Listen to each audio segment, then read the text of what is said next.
ಚಿಕ್ಕಮಗಳೂರಿನಲ್ಲಿ 6 ಜನ ನಕ್ಸಲರು ಶರಣಾಗತಿಯಾಗಿದ್ದಾರೆ. ಕಾಡಿನಲ್ಲಿ ಬ್ಯಾನರ್ ಕಟ್ಟಿ ನಕ್ಸಲರು ಸಭೆ ನಡೆಸಿದ್ರು. ವೆಲ್ಕಮ್ ಬ್ಯಾನರ್ ಅನ್ನ ಕಟ್ಟಿದ್ದಂತ ಸಮಿತಿ ಸದಸ್ಯರು ಮತ್ತೆ ನಕ್ಸಲರು ಸಮಾಜದ ಮುಖ್ಯವಾಹಿನಿಯ ಹೆಸರಲ್ಲಿ ಶರಣಾಗತಿಯಾಗಿದ್ದಾರೆ.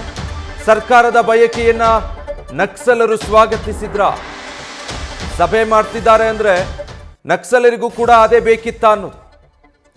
ಸೊ ಆ ಫೋಟೋಗೆ ಕೂಡ ನೀವು ಗಮನಿಸಬಹುದು. ಸಭೆ ಮಾಡ್ತಾ ಇರುವಂತಹ ಫೋಟೋ ಮತ್ತೊಂದು ಕಡೆ ನೀವು ಗಮನಿಸ್ತಾ ಇದ್ದೀರಾ. ಬ್ಯಾನರ್ ಕಟ್ಟಿದ್ದಾರೆ, ಅಲ್ಲಿ ವೆಲ್ಕಮ್ ಬ್ಯಾನರ್ ಅನ್ನ ಕಟ್ಟಿದ್ದಾರೆ.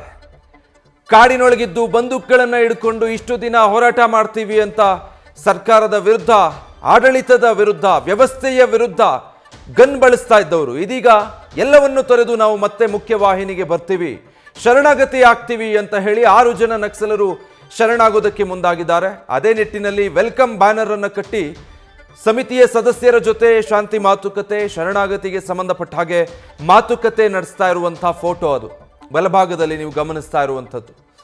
ಇನ್ನೊಂದು ಕಡೆ ಅವರ ಕುಟುಂಬಸ್ಥರೆಲ್ಲರೂ ಕೂಡ ಬಂದು ಈಗ ಕಾಯ್ತಾ ಇದ್ದಾರೆ. ಕೆಲವೇ ಕ್ಷಣಗಳಲ್ಲಿ ನಕ್ಸಲರ ಶರಣಾಗತಿ ಆಗೋ ಸಾಧ್ಯತೆ ಇದೆ. ನ್ಯೂಸ್ ಫಸ್ಟ್, ನಿರ್ಭೀತಿಯಿಂದ ನಿಮ್ಮ ಪರವಾಗಿ.